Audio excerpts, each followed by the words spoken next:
Alam sekitar merupakan anugerah Tuhan yang amat bernilai kepada kesejahteraan kehidupan. Manusia banyak bergantung kepada sumber-sumber semula jadi di permukaan bumi ini. Alam sekitar yang tidak tercemar memberikan kita satu suasana yang selesa dan menyamankan. Tumbuhan misalnya menjadi salah satu sumber utama bekalan oksigen kepada semua kehidupan di dalam bumi ini melalui satu proses yang dipanggil fotosintesis. Tahukah kamu bahawa proses fotosintesis tidak hanya berlaku pada waktu siang sahaja, sebaliknya pada waktu malam juga. Jom kita saksikan video dalam channel kelas Cikgu Ilani pada kali ini bagi membongkar persoalan tadi.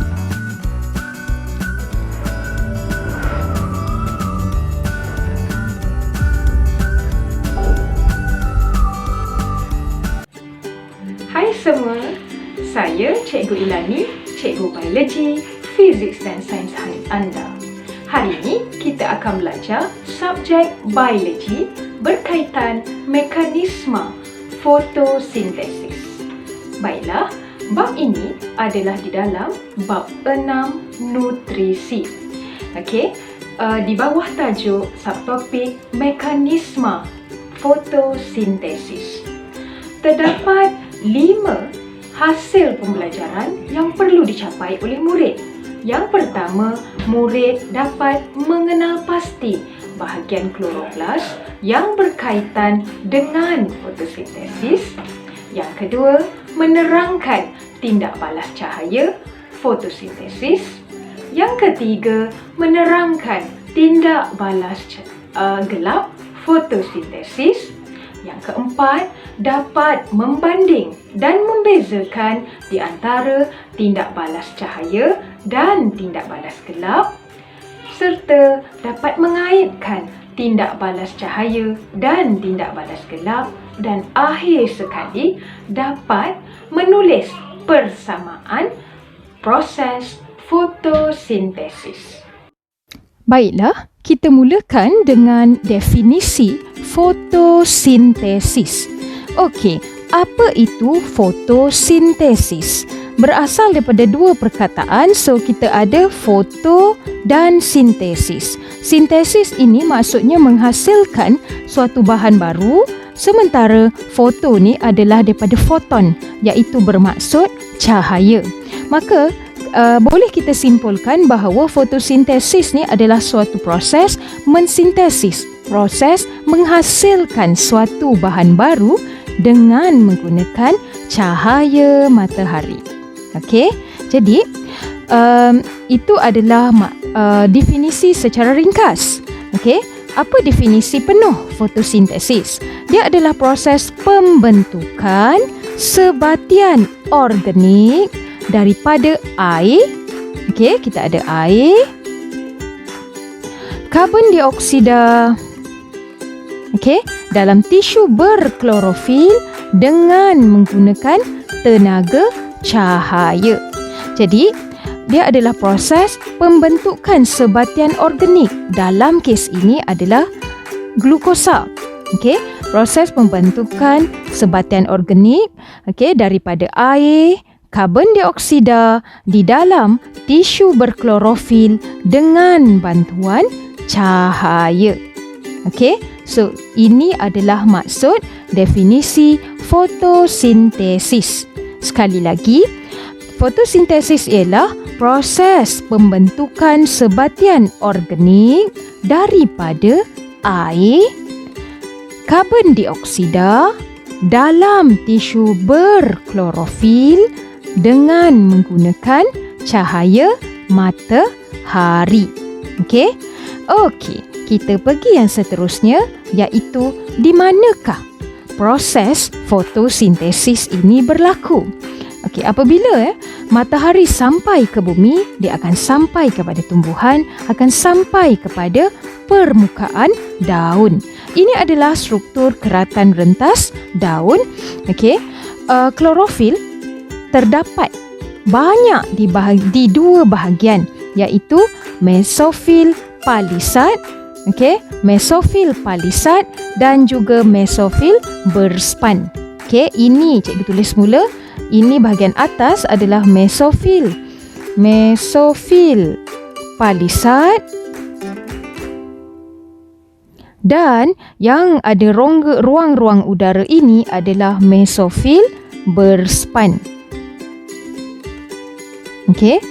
Ada lagi satu tempat di mana terdapat klorofil, iaitu pada stoma.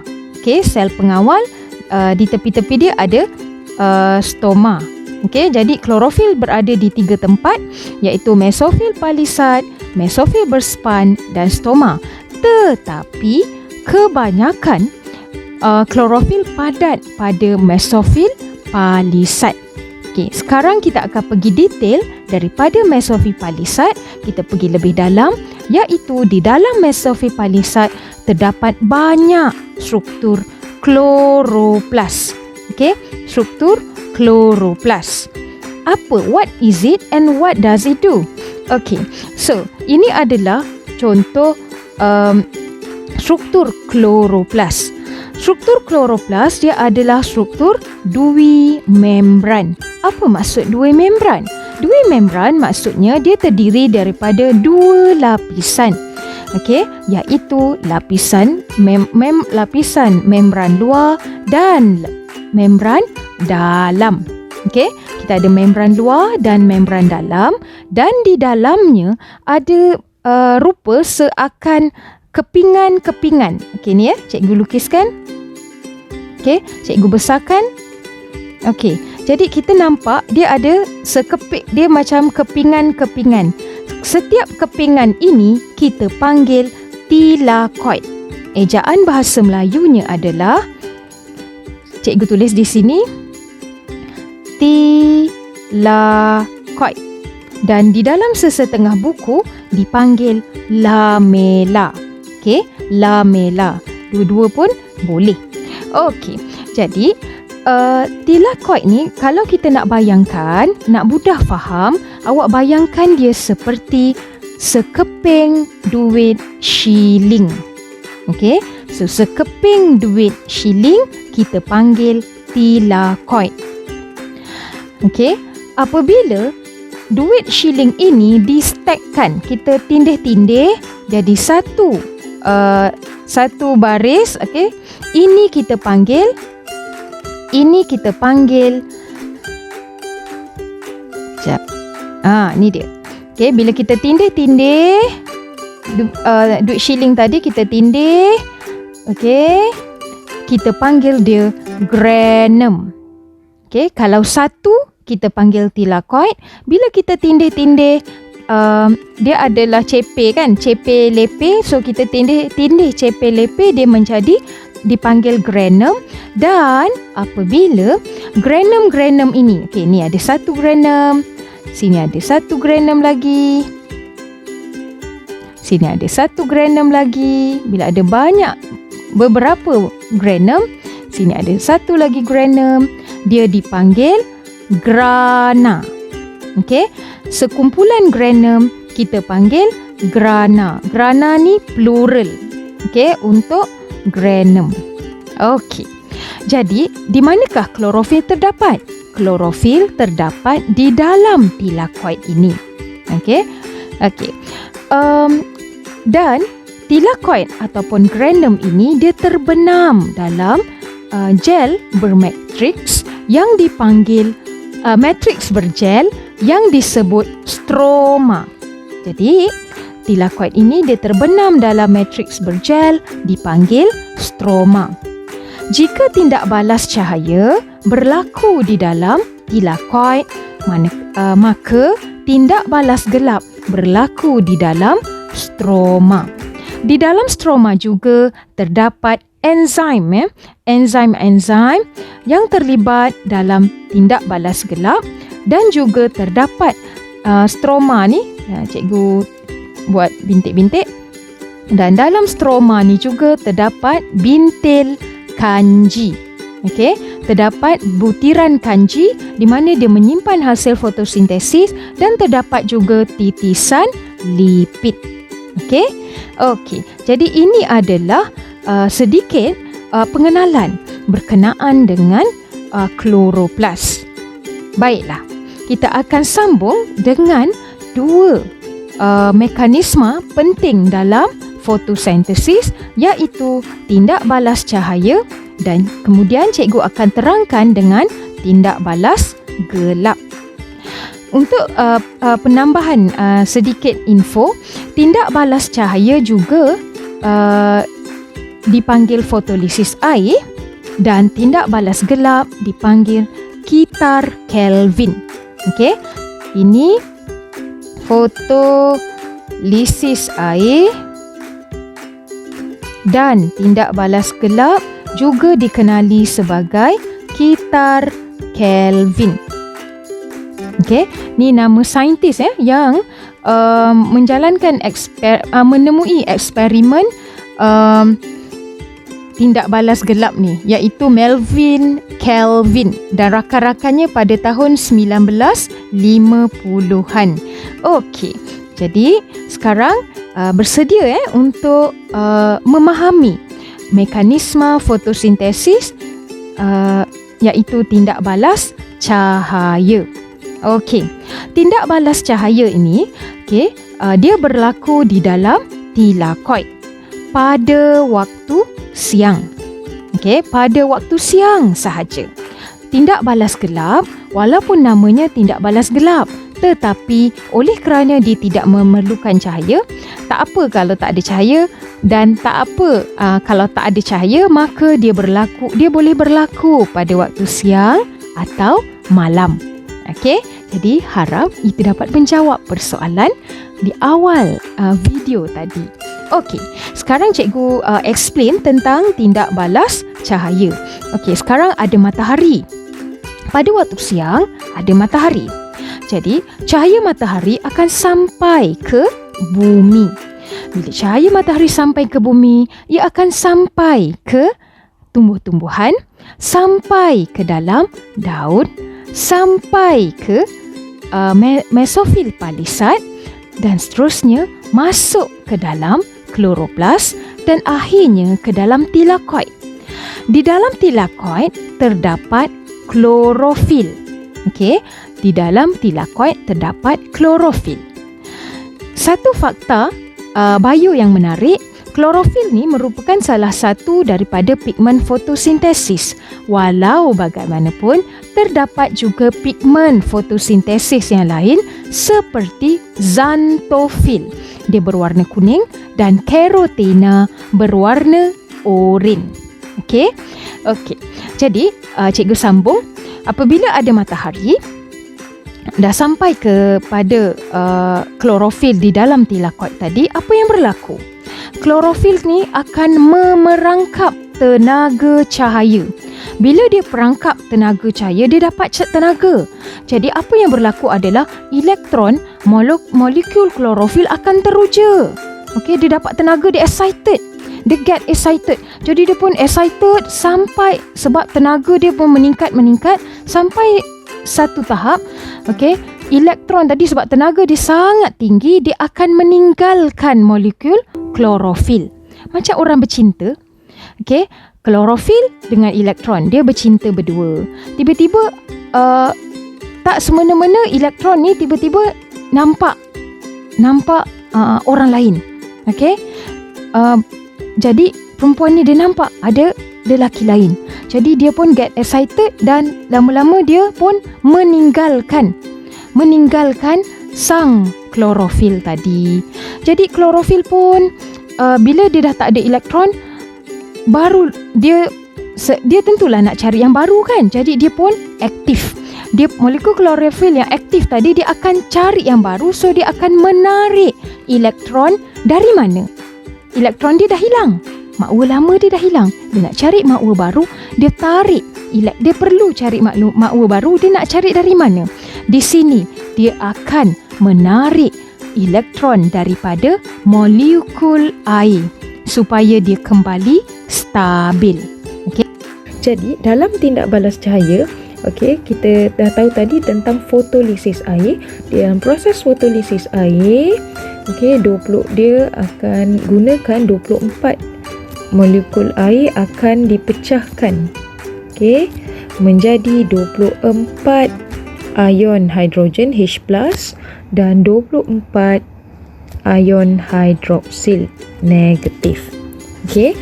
Kemudian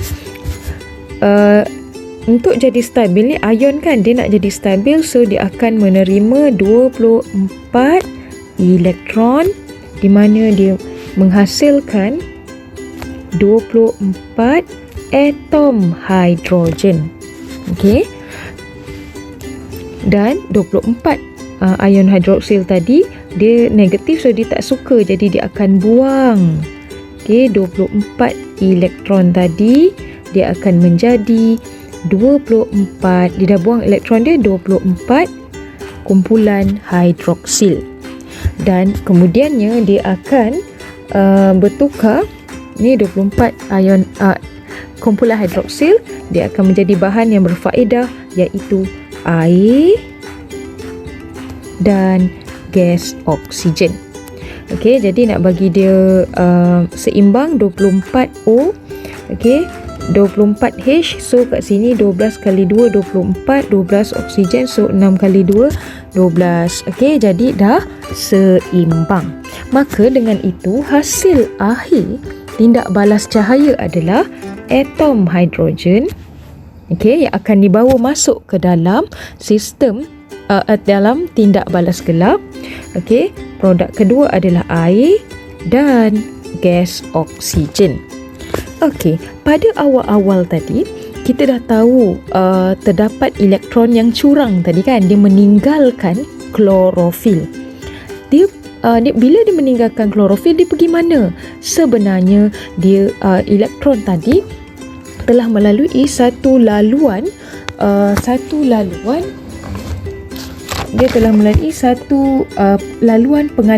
pengaliran elektron untuk membentuk ATP. Jadi ATP ni apa? ATP ini ialah molekul yang mempunyai ikatan kimia bertenaga tinggi. Maka dalam tindak balas gelap nanti, atom hidrogen dan ATP akan digunakan. Macam kita tahu, waktu siang kita ada cahaya, terdapat tenaga daripada cahaya matahari. Waktu malam tak ada tenaga cahaya. Jadi dapat tenaga dari mana? Dia dapat tenaga daripada ATP. Di dalam tindak balas gelap ada dua bahan yang akan dibawa masuk daripada tindak balas cahaya, iaitu ATP dan juga 24 atom hidrogen. Okey, 24 atom hidrogen ini, okey, kemudiannya dia akan menurunkan karbon dioksida menjadi glukosa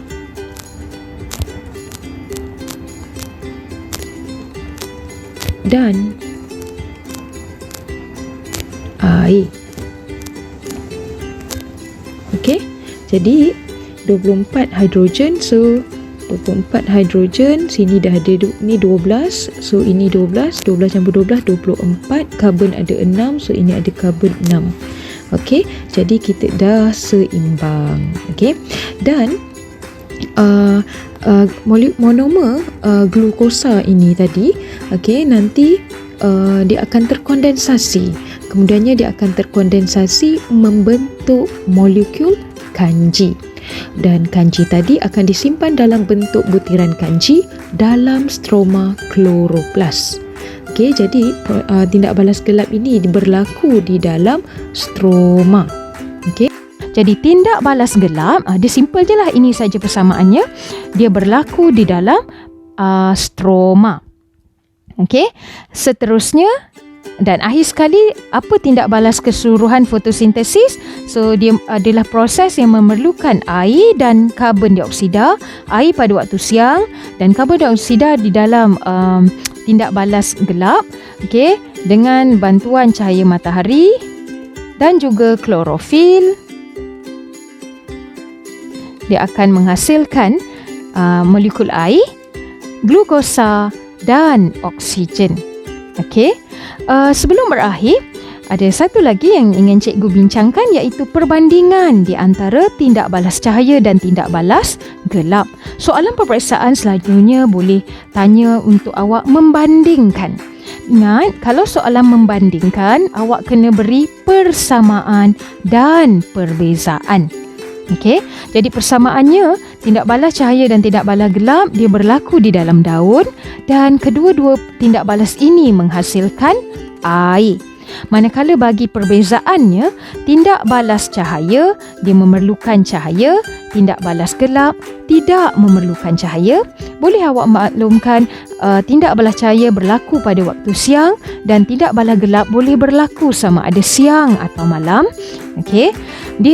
Untuk tindak balas cahaya dia berlaku di dalam thylakoid atau granum, sementara bagi tindak balas gelap dia berlaku dalam stroma. Okey. Tindak balas cahaya melibatkan fotolisis air, manakala tindak balas gelap melibatkan tindak balas penurunan karbon dioksida. Cahaya fotolisis air maka dia menggunakan air, manakala tindak balas gelap dia menggunakan karbon dioksida. Dan tindak balas cahaya akan menghasilkan atom hidrogen dan ATP, manakala tindak balas gelap menggunakan ATP dan atom hidrogen tadi, dan produk akhir bagi tindak balas cahaya adalah oksigen dan air, manakala tindak balas gelap produk akhirnya adalah glukosa dan air. Okey, jadi itu sahaja. Kembali kita akan berjumpa di dalam video yang lain. Saya, Cikgu Ilani, Cikgu Biologi, Fizik dan Sains anda. Bye.